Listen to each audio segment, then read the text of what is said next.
যারা রাত জাগে বেশি আর যারা রাত জাগে না, দুইজনের মাঝে একটা পার্থক্য আছে না নাই? সায়েন্স এটা রিসার্চ করে পেয়েছে যে যারা রাতের বেলা জাগে বেশি তাদের ব্রেইনের অ্যাক্টিভিটি লেভেলটা লো হয়ে যায়। তারা চিন্তা যখন করে মাথার ব্রেইনে কোনো কাজ করে না, ঠিক কিনা? যারা রাত জাগে বেশি তাদের লাইফে কোনো বারাকাহ থাকে না, বরকত থাকে না। সায়েন্সের একটা তথ্য হচ্ছে এরকম, তারা একটা রিসার্চ করেছে যারা রাত জাগে বেশি আর যারা রাতে আগে ঘুমায় দুইজনের মাঝে পার্থক্য তারা পেয়েছে যে যারা রাতে দেরি করে ঘুমায় তারা কোনো কাজে মন বসাতে পারে না। তারা যখনই কোনো কাজ করতে যায় বিরক্ত বোধ করে। ইভেন তাদের মাথার ব্রেইনের ভেতরে যে অংশটা মানুষের মস্তিষ্কের লেভেলকে বাড়াতে সাহায্য করে, যারা রাত জাগে বেশি এই শক্তি তাদের পরিপূর্ণ কমে যায়, ঠিক কিনা? এজন্য খেয়াল করে দেখবেন যারা রাতে আগে আগে ঘুমিয়ে যায় আর ফজরের নামাজটা বা জামাত আদায় করে, এদের পুরো লাইফটাই বরকত দিয়ে ভরপুর হয়ে যায়। সুবহানাল্লাহ পড়ে। সায়েন্সে কথা বলেছে যে যারা দ্রুত ঘুম থেকে ওঠে তাদের ব্রেইনটা পরিষ্কার থাকে। তারা যখন কথা বলে সুন্দর করে কথা বলতে পারে। তারা যখন কোনো একটা কাজ করে দক্ষতার সাথে কাজ করে। তারা যখন কোনো একটা কাজে মনোযোগ দেয় পরিপূর্ণ মনোযোগ দিয়ে কাজ করতে পারে। সুবহানাল্লাহ পড়ে। রাসূল কারীম সাল্লাল্লাহু আলাইহি ওয়াসাল্লাম বলেছে, হে আমার উম্মতেরা, রাতের বেলা দ্রুত ঘুমিয়ে যাও, ভোরবেলা দ্রুত উঠে যাও, বরকত দিবে একজন, তিনি কে? ভোরবেলা উঠে রিজিকের তালাশ করো, ফজরের পরে রিজিকের ভেতরে বরকত দিয়ে দেয় একজন, তিনি কে? রাসূল কারীম সাল্লাল্লাহু আলাইহি ওয়াসাল্লাম একদিন ফাতিমা রাদিয়াল্লাহু তাআলা আনহার বাসায় আসলেন। এসে দেখলেন যে ভোরবেলা ফজরের পরের সময়ে সুবহে সাদেক, সকালবেলা ফাতিমা রাদিয়াল্লাহু তাআলা আনহা শুয়ে আছেন। রাসূল কারীম সাল্লাল্লাহু আলাইহি ওয়াসাল্লাম সামান্য রাগান্বিত হলেন। তিনি বললেন, ফাতিমা, তুমি এখন ঘুমাচ্ছ, ওঠো, কারণ ফজরের সময় যে ঘুমায় সে বরকত থেকে মাহরুম হয়ে যায়, ঠিক কিনা? ফজরে উঠবেন কলিজার টুকরা ভাইরা, ঘুম থেকে উঠে কোরআন তেলাওয়াত করবেন, রিজিকের কাজে বের হয়ে যাবেন, আপনার সব কিছুতে বরকত দিয়ে দিবে একজন, তিনি কে? ফজরে উঠবেন। ইভেন যে ব্যক্তি ফজরে ওঠে না আর যে ব্যক্তি ফজরে ওঠে তাদের মাঝে আকাশ আর জমিনের পার্থক্য। কারণ বরকত যার লাইফে নাই তার লাইফে কিছুই নাই, ঠিক কিনা?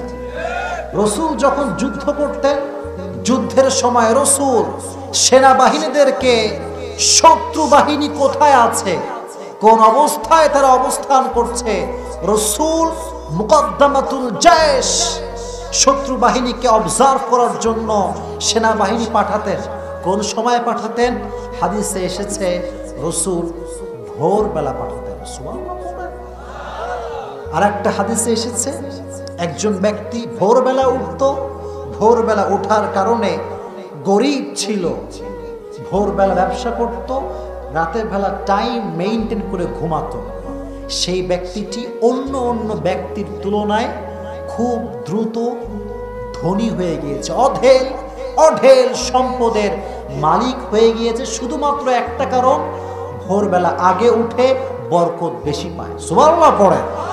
এজন্য যুবক ভাইয়েরা, মুরব্বিয়ান আযম নিয়ত করেন যে হুজুর আজ থেকে আমরা টাইম মেইনটেইন করে আগে আগে ঘুমিয়ে যাব এবং ভোরবেলা আগে আগে উঠে ফজরের নামাজটা আমরা বা জামাত আদায় করব ইনশাআল্লাহ। আপনাদের সবাইকে এই আমলটা বেশি বেশি করা তৌফিক দান করুক, জোরে কোন আমিন। আজকে আমরা যে বিষয়ে কথা শুনবো সেটি হচ্ছে the death and the life of hair after. মৃত্যু এবং কবরের জীবন হচ্ছে আজকে আমাদের আলোচনার মূল বিষয়। যতটুকু কথা বলবো খুব কাটা কাটা কথা বলবো প্রিয় ভাইরা, একজন লোকও এদিক সেদিক উঠা বসা করবেন না, ঠিক আছে ইনশাআল্লাহ? আজকে একদিনের জন্য আসছি, আগামীতে আর কোনোদিন আসবো কি আসবো না, বেঁচে থাকবো কি থাকবো না, এর তো কোনো গ্যারান্টি নাই, ঠিক কিনা? কোন দিন যেন শেষ হয়ে যাব। এজন্য আমি আজকে বেশি না, হয়তো 40-45 মিনিট কথা বলবো, তারপরে দোয়া করে দিব। আপনারা সকলেই আমার কথাগুলো শুনবেন এবং আমল করবেন, ঠিক আছে ইনশাআল্লাহ? এবার আমাকে বলেন, আমাদের মৃত্যু এটা হবে কি হবে না? বলতে হবে, হবে কি হবে না? কুল্লু নাফসিন যায়িকাতুল মাউত।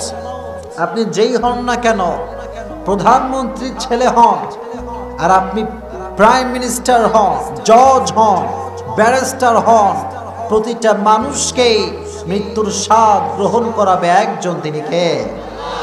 আল্লাহ বললেন, গোলাম শোনো, মৃত্যুর স্বাদ সবাইকে গ্রহণ করতে হবে।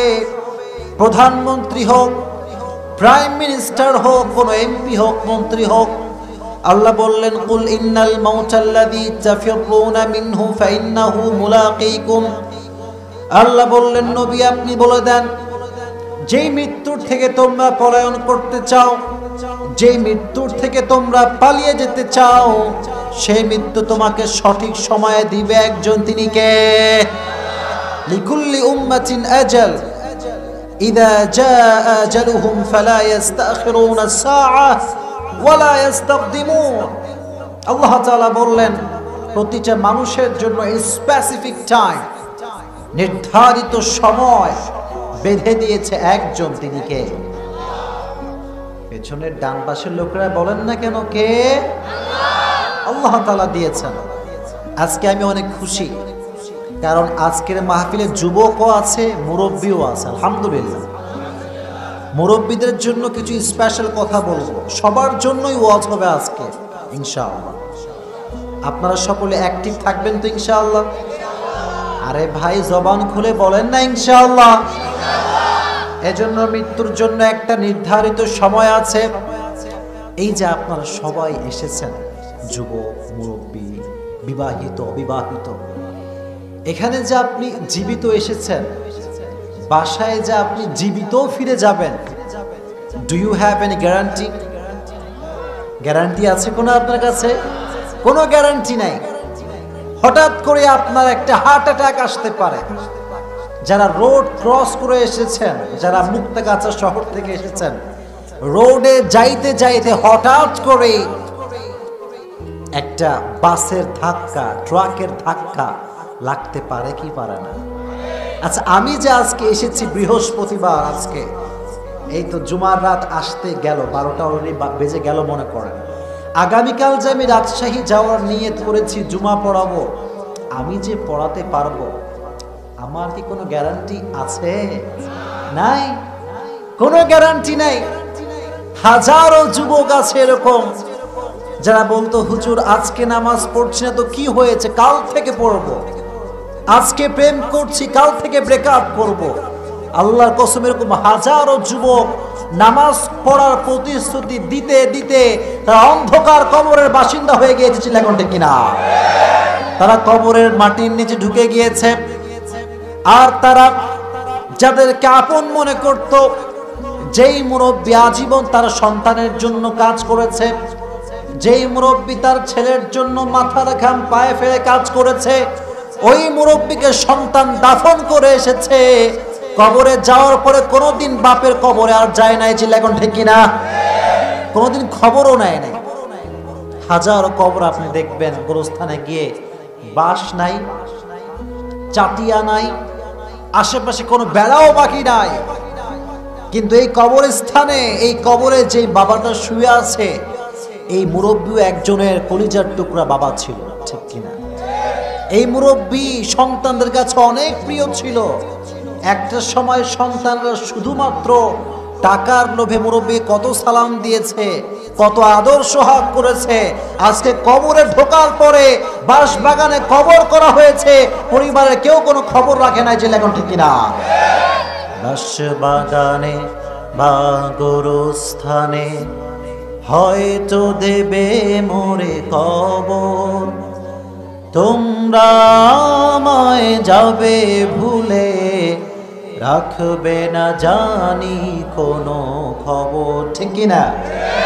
পড়বে কি মনে আমার কথা, পড়বে কি মনে আমার কথা, ফেলবে কি অশ্রু কোনো দিন, হারিয়ে যাব একদিন আমি, রব নাই ভুবনে চিরদিন। পারেন না সবাই আমার সাথে বলেন, হারিয়ে যাব একদিন আমি, রব নাই ভুবনে চিরদিন।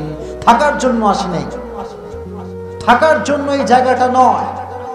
আমি যে বাসার ভেতরে থাকি, আমি বারবার বলি, বারবার রিপিট করি, মুরব্বী বলে এটা আমার বাসা। কিন্তু একটা নেচার অফ ল মনে রাখবেন, আমি যেই বাসায় আছি আজকে বলি এটা আমার বাসা, আগামীকাল আমি মরলে আমার ছেলে বলবে এটা আমার বাসা। বলেন না কেন, ঠিক কিনা? তারপরের দিন ছেলে মরবে, ছেলের ছেলে বলবে, অর্থাৎ আপনার নাতি বলবে এটা আমার বাসা। এরকম করে সবাই বলবে আমার বাসা, কিন্তু মাটির নিচে ঢুকলে কারো মালিকের ক্ষমতা কারো থাকবে না। চিন্তা এখন, ঠিক কিনা? বাসার মালিক আপনি না প্রিয় ভাই। এই যে বাসা দেখেন, এত সুন্দর টাইলসের ঘর, কি সুন্দর এসির রুম। আপনি মরলে কি আপনার কবর এসির রুমে হবে? বলেন না কেন হবে? আপনি যদি মারা যান, এই যে সুন্দর আপনার এসির রুম, কি সুন্দর টাইলস, কত সুন্দর ফিটিং আপনার ঘরে, আপনার শেষ গোসল কি টাইলসের ঘরে হবে? হবে না। মুরব্বির লাশ টেনে হিচড়ে বের করা হবে, বাসার ভেতর থেকে বের করে বাহিরে ফেলে রাখা হবে। যেই সন্তান বলতো এটা আমার বাবা, এটা আমার বাবা, মরার পরে বাবার লাশ কবরে দাফন করার জন্য সবাই পাগল হয়ে যাবে। ঠিক কিনা বলেন প্রিয় ভাই? সবাই পাগল হয়ে যাবে। এজন্য বাড়ির দিকে পাগল হয়ে যাবেন না, এই বাসার জন্য মরিয়া হয়ে উঠবেন না। মনে রাখবেন, এই ঘরের মালিক, এই বাসার মালিক পৃথিবীর কেউ নয়। এই ঘরের মালিক আমি নই, এই ঘরের মালিক আমার বাবা নয়, এই সব ঘরের মালিক একজন, তিনি কে? পরের জায়গা পরের জমিন ঘর বানায় আমি রই, আমি তো সেই ঘরের মালিক নই। ঠিক কিনা? পরের জায়গা পরের জমিন ঘর বানায় আমি রই, আমি তো সেই ঘরের মালিক নই। কেউ আমরা ঘরের মালিক না। এজন্য বাসা এটা আমার ক্ষণস্থায়ী জায়গা, কবর এটা হচ্ছে সবার জন্য চিরস্থায়ী বসবাসের জায়গা। কবর ঢুকে গেলে কি আপনি আর ফেরত আসবেন? বলেন, ফেরত কি আর আসবেন? আর আসবেন না। এজন্য একটু কবরকে স্মরণ করবেন। আর মৃত্যুটা কেমন করে হবে? মুরব্বীর মৃত্যু কেমন হবে, যুবকের মৃত্যু কেমন হবে, নামাজির মৃত্যু কেমন হবে, বেনামাজির মৃত্যু কেমন হবে, এটা আমি এখন বলবো। সকলে শুনবেন তো ইনশাআল্লাহ? দুটো হাত তুলেন সবাই, লিল্লাহি তাকবীর। ডান পাশ থেকে আওয়াজ আসতে হবে, ডান পাশ থেকে, বাম পাশ থেকে, লিল্লাহি তাকবীর। হাত ঝাঁকিয়ে লিল্লাহি তাকবীর। কোরআন সুন্নাহর আলো, আল হাদিসের আলো আল্লাহ কবুল করুন। পড়ুন আমিন। মৃত্যুর সময় প্রতিটা মানুষ, প্রতিটা রূহ মালাকুল মউতকে চোখের সামনে দেখতে পায়। আপনিও দেখবেন, আমিও দেখব। মুমিনদের সামনে এসে মালাকুল মউত হৃদয়ের কান থেকে শুনবেন। মুমিনদের সামনে এসে মালাকুল মউত একটা সুন্দর সাদা ধবধবে যুবকের বেশে আসে। আসার পরে বলে, ইয়া আইয়াতুহান নাফসুল মুতমাইন্না উখরুজি ইলা মাগফিরাতিল্লাহি ওয়া রিদওয়ানি। সাদা দাড়িওয়ালা মুরব্বির সামনে মালাকুল মউত দাঁড়াবে, তাগড়া যুবকের সামনে মালাকুল মউত দাঁড়াবে, দাঁড়িয়ে বলবে, হে নামাজি বান্দা, আল্লাহর দয়া এবং মায়ার দিকে বের হয়ে আসো। সুবহানাল্লাহ পড়ে, উখরুজি ইলা মাগফিরাতিল্লাহি ওয়া রিদওয়ানি। সাদা দাড়িওয়ালা মুরব্বিকে মালাকুল মউত বলবে, আসো আজীবন নামাজ পড়েছো, আজ তোমার জন্য আল্লাহ তাআলা জান্নাতের দরওয়াজা খুলে রেখে দিয়েছে। সুবহানাল্লাহ পড়েন। The door of paradise is open for you. জান্নাতের দরজা খোলা আছে, তুমি আসো, জান্নাতে প্রবেশ করো, কোনো বাধা তোমাকে কেউ দিবে না। সুবহানাল্লাহ। উখরুজি ইলা মাগফিরাতিল্লাহি ওয়া রিদওয়ানি। এটা হচ্ছে মুমিন বান্দার অবস্থা। আর যে ব্যক্তি বেনামাজি হবে, যে ব্যক্তি বেঈমান হবে, যে ব্যক্তি সুদখোর হবে, তার সামনে মালাকুল মউত সুন্দর পোশাক পরে আসবে না, সাদা ধবধবে ড্রেস পরে আসবে না, কালো কুচ্ছিত ড্রেস, নীলাভ বর্ণের দেহ, চোখ দুটো নীল, এত ভয়ঙ্কর চেহারা।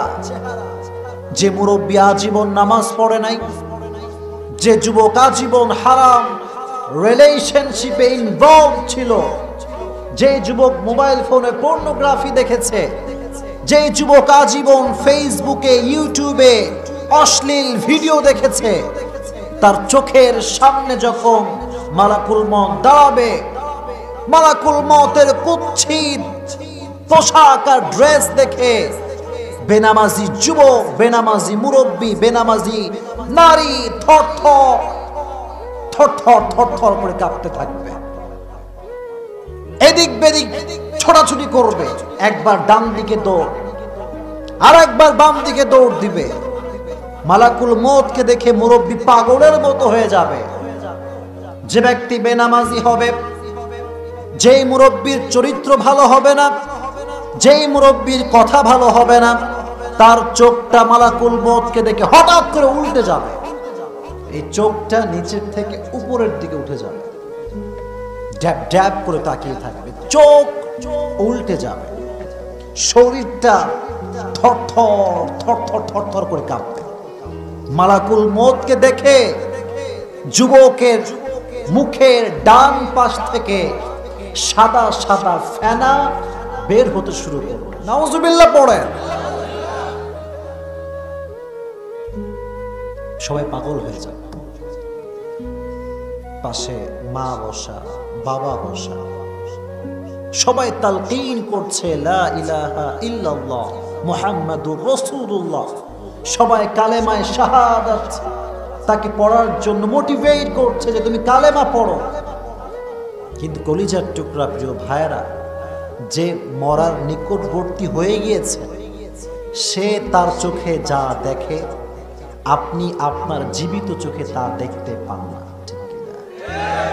আপনি দেখেন দুনিয়ার আলো, আর সে তার চোখের সামনে মালাকুল মউতের কুচ্ছিত চেহারা আর নীলাভ পর্ণের চোখ দেখেছিল। এখন ঠিক কিনা? আপনার দেখা আর তার দেখার মধ্যে পার্থক্য আছে। দেখার সঙ্গে সঙ্গে মুরব্বীর রূহ, যুবকের রূহ মালাকুল মউতের হাতে আসতে চাইবে না।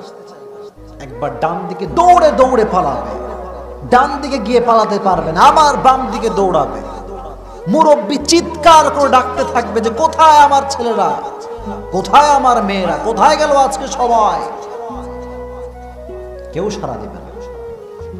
যখন মুরব্বী বুঝতে পারবে, যুবক আমার মা আমার বোন যখন বুঝতে পারবে যে আমার মাই টাইম ইজ ওভার, আমার সময়টা শেষ, এটা যখন সে পরিপূর্ণ বুঝে ফেলবে যে আমার কবরের সময় চলে এসেছে, তখন সে লাস্ট একটা ট্রাই করবে, লাস্ট ট্রাই, সর্বশেষ চেষ্টা।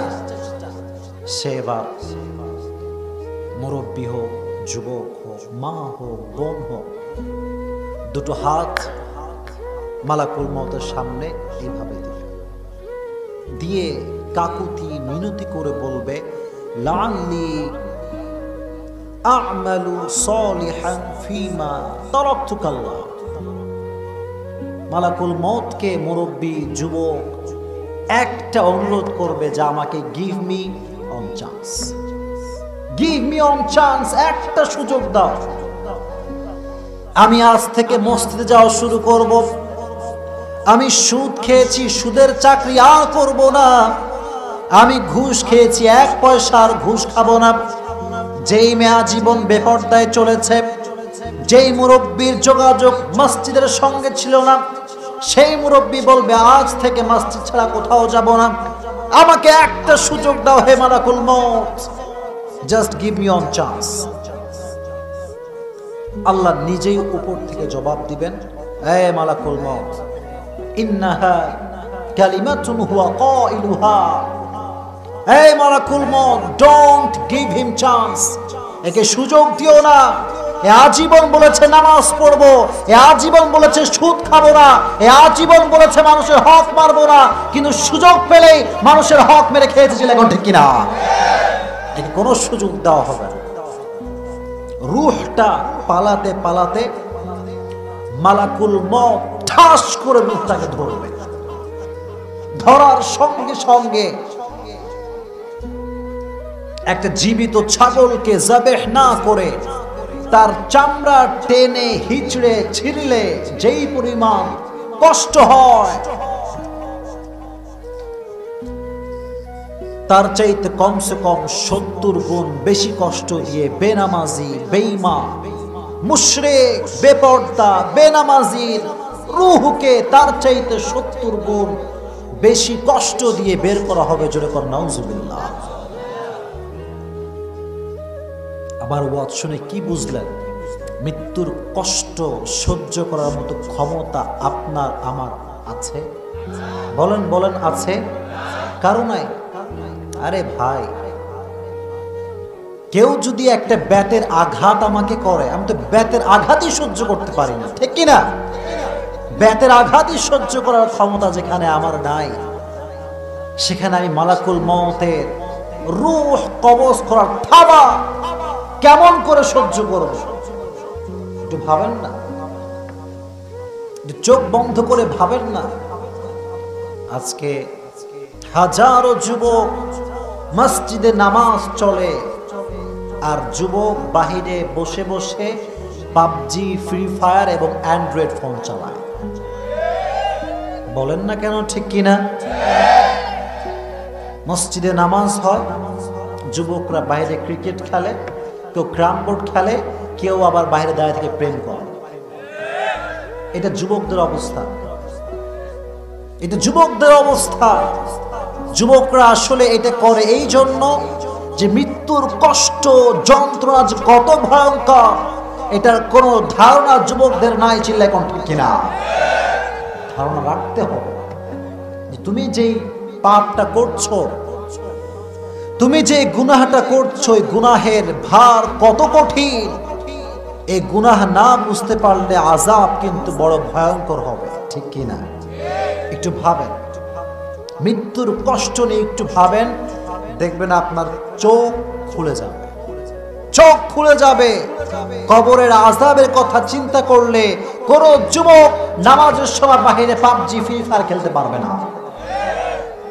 আল্লাহ যুবকদেরকে বোঝার তৌফিক দান করুন। পড়না আমিন। একটু পড়লেন না জোরে? জোরে কর না আমিন। এটা আমল করতে হবে যুবক ভাইরা। কিন্তু মৃত্যুর কষ্ট থেকে বাঁচতে চান কে কে? দেখি হাত তুলে। সবাই বাঁচতে চান তো ইনশাআল্লাহ? একটা আমল বলে দেব, সবাই করবেন তো ইনশাআল্লাহ? হাত নামান। মৃত্যুর কষ্ট, কবরের কষ্ট, কবরের আযাব থেকে কেউ যদি বাঁচতে চায়, there is only one condition, লাকাদ কানা লাকুম ফি রাসূলিল্লাহি উসওয়াতুন হাসানাহ। সবচেয়ে বড় উপায়, আদর্শ মানবেন একজন ব্যক্তিকে, মুহাম্মাদুর রাসূলুল্লাহ সাল্লাল্লাহু আলাইহি ওয়াসাল্লাম। এবার বলেন, আদর্শ কি শুধু মাহফিলে মানবেন না পরিবারেও মানবেন? বলেন না কেন? শুধু মাহফিল আর পরিবারে, সব জায়গায় মানতে হবে, ঠিক কিনা? কিছু কিছু লোক দেখবেন মসজিদে আসলে খুব ইসলাম, খুব ইসলাম, কিন্তু পরিবারে গেলে, বিয়ের বাড়িতে গেলে ইসলাম আর মানেই না, ঠিক কিনা বলেন? কিছু কিছু লোক দেখবেন 5 ওয়াক্ত নামাজ পড়ে, অনেক ভালো নামাজি, মাশাআল্লাহ, মুখে দাড়িও আছে, কিন্তু বিয়ের সময় নিজের মেয়ের বিয়েতে ছেলের বিয়েতে ডিজে গান বাজায়? নাই? এত মরা কেন আপনারা বলেন না কেন? আছে না নাই? আছে। আর কে বাজা জানেন আপনি?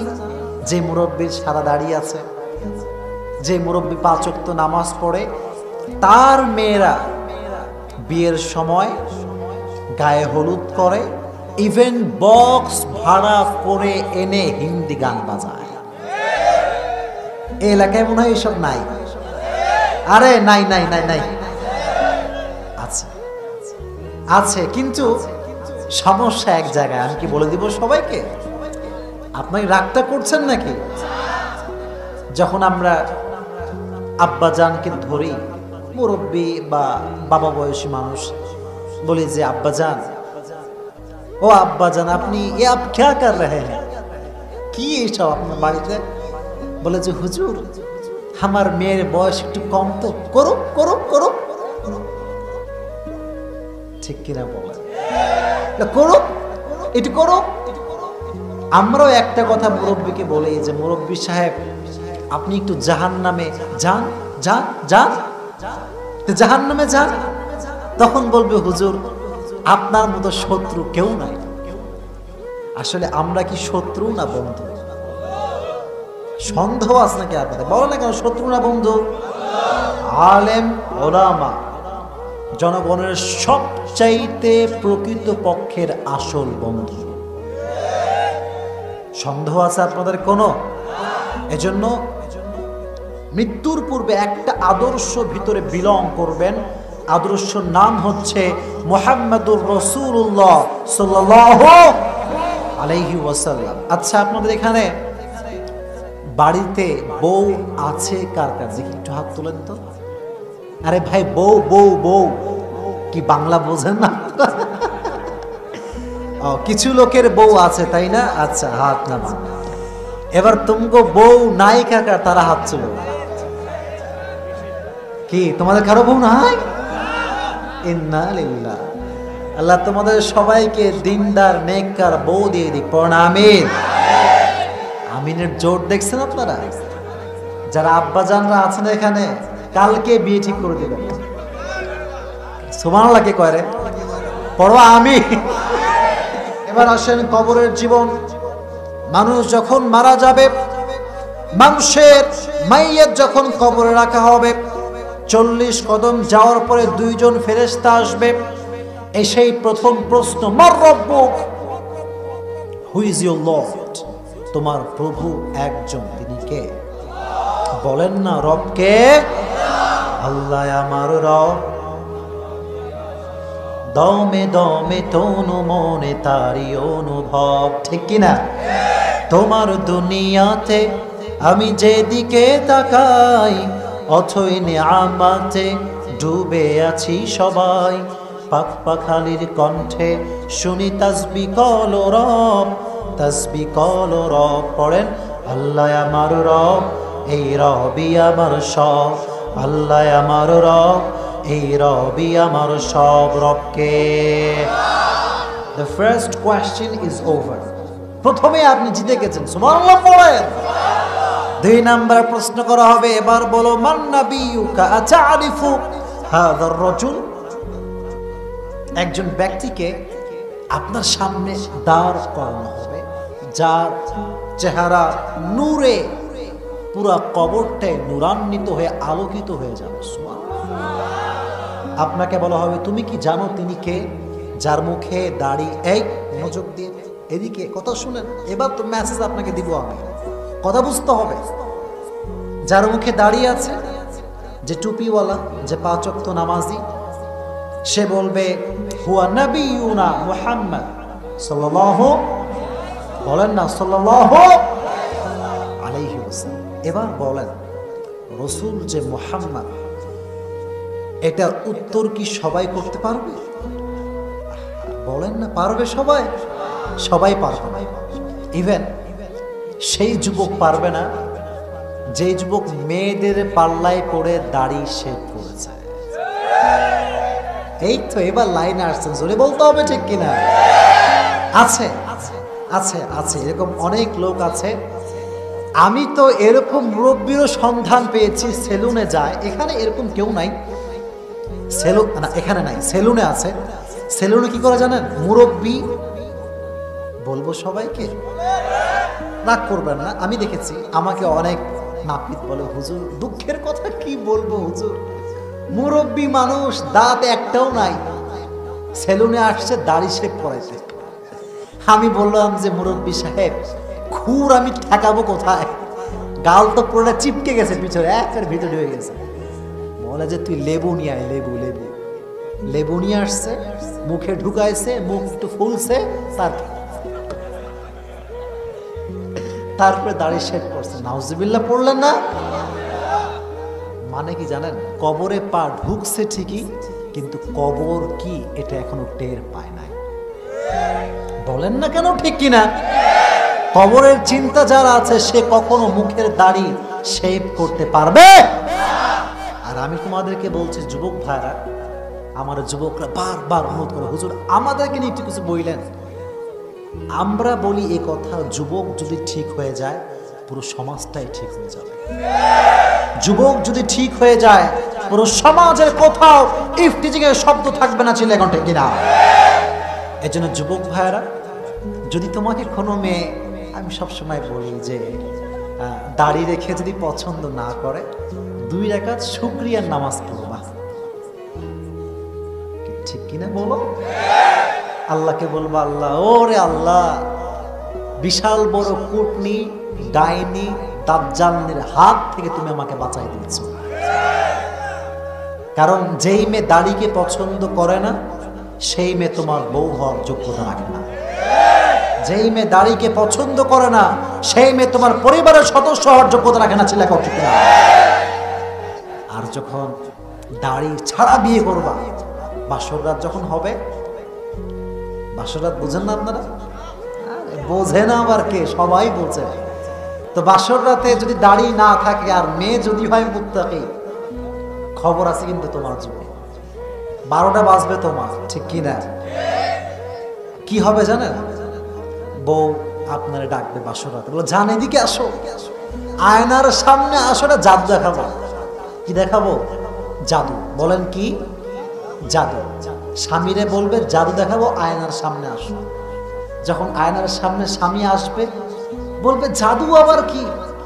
আয়নার সামনে জাদু কোথায়? স্ত্রী ডাক দিয়ে বলবে শোনো, আয়নার দিকে তাকাও, তুমিও যা আমিও তা। ঠিক কিনা বলে?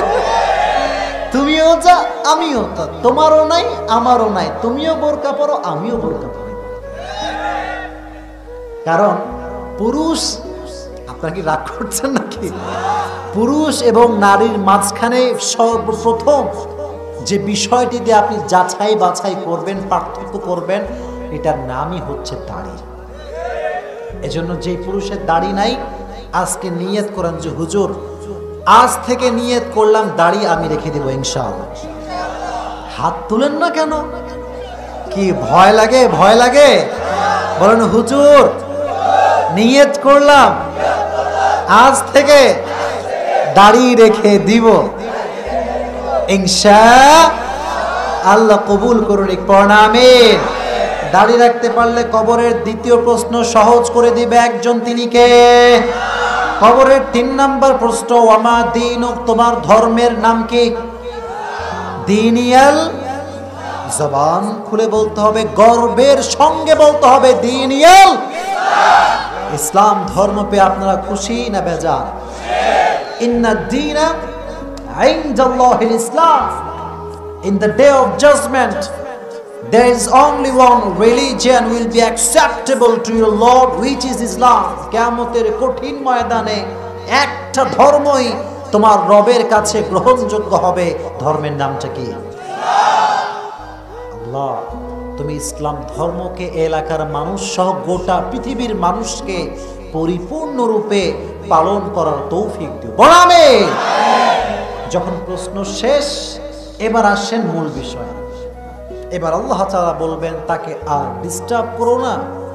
ইফতাহু লাহু বাবুম মিন বাবি আহলিল জান্নাহ, উত্তর দেওয়া শেষ, আল্লাহ জান্নাতের দরওয়াজা খুলে দিবে। সুবহানাল্লাহ। কবরের সঙ্গে জান্নাতে একটা কানেকশন হয়ে যাবে। আল্লাহ বলবেন ঘুমাও, ঘুমাও, কিয়ামতের সাইরেন ফু দেওয়া পর্যন্ত আপনি নিশ্চিন্তে আরামেই ঘুমাতে থাকবেন। রব কবরের শান্তির ঘুম আমাদেরকে সবাইকে পাড়ার তৌফিক দিন। প্রণামে এই শান্তির ঘুম ঘুমাতে যদি চান, মসজিদ এখানে যেখানেই আছে আমি জানি না, আপনাকে মসজিদের সঙ্গে কানেক্টিভিটি বাড়াতে হবে। ঠিক কিনা বলতে হবে। কিছু লোক আছে দেখবেন এলাকায় খুব ডায়লগ দিয়ে বেড়ায়, এরি বাপ রে বাপ, দেখলে মনে হবে এর মতো আল্লাহওয়ালা কেউ নাই, মনে হবে জান্নাত থেকে কেবলই পালায় আসছে। কিন্তু এই লোকটাকে, হাসেন কেন, দাঁড়ান না, বলতে দেন, এই লোকটাকে জুমার নামাজ ছাড়া হারিকেন দিয়েও কোথায় খুঁজে পাওয়া যায় না। মাঝে মাঝে জুমা পড়তে আসে, কিন্তু ডায়লগ মারে এমন ডায়লগ, হাম তো কনফার্ম জান্নাতি হ্যাঁ। এরকম কিছু বাটপার লোক আছে না? এদের বসবাস চায়ের দোকানে বেশি। চায়ের দোকানে বসে খালি অমুকের ছেলে কি করে, তমুকের মাইয়া কি করে, খালি ইনফরমেশন দেয়। মনে হয় এই লোকটা প্রথম আলোর সাংবাদিক, কিন্তু আসলে সাংবাদিক না। চাচা মিয়া মানুষের দোষ গায়, কিন্তু চাচা মিয়ার নিজের চরিত্রের কোনো খবর নাই। এলাকায় এসব নাই মনে হয়। আরে নাই নাই নাই, এই এলাকা তো এইসব আছে নাকি? আজকে ওয়াজপুরে গেলাম, শোনায় দিবেন, ঠিক আছে ইনশাআল্লাহ। বলে দিবেন যে হুজুর বলে গিয়েছে চায়ের দোকানে যে গিবতের আড্ডা দিবে তার পুরো কবরটাই জাহান্নামের আগুন দ্বারা ভরপুর হয়ে যাবে। আল গীবাতু আশাদ্দু মিনাজ জিনা, এই গীবতটা জেনার চাইতে বেশি ভয়ঙ্কর, ঠিক কিনা? এজন্য সকলে নিয়ত করুন, কবরের জীবনে যদি শান্তি পেতে চান আজ থেকে কোনো প্রকার গীবত করবেন। বলেন গীবত করা যাবে না, ঠিক আছে ইনশাআল্লাহ। আল্লাহ যুবকদেরকে যেন এই সমস্ত ফিতনার থেকে বাঁচায় দেয়। প্রণামে। আর যুবক যারা এসেছো, আজ থেকে আপনারা সকলেই নিয়ত করেন যে হুজুর যত দিন বেঁচে আছি আমি মৃত্যুকে স্মরণ করে চলব ইনশাআল্লাহ। আমি যেখানেই যাই না কেন আমাকে মনে রাখতে হবে যে আমার সামনে মালাকুল মউত আছে। এনি টাইম সে আসতে পারে, এনি টাইম সে আমাকে অ্যাটাক করতে পারে, অ্যাটাক এনি টাইম করতে পারে। এজন্য always prepare yourself, get ready to death. মৃত্যুর জন্য নিজেকে প্রস্তুত রাখবেন, ঠিক আছে ইনশাআল্লাহ।